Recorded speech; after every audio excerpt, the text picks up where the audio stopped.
My father demands that I give my half-brother a job and a piece of the land I inherited from my grandfather after he abandoned me.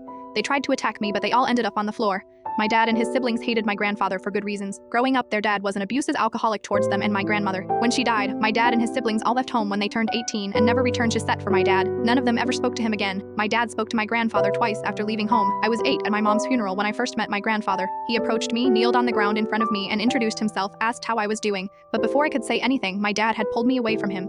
He yelled for a bit, then dragged me away. I was 11 when I met him again, when my dad dropped me off at his house and left me there.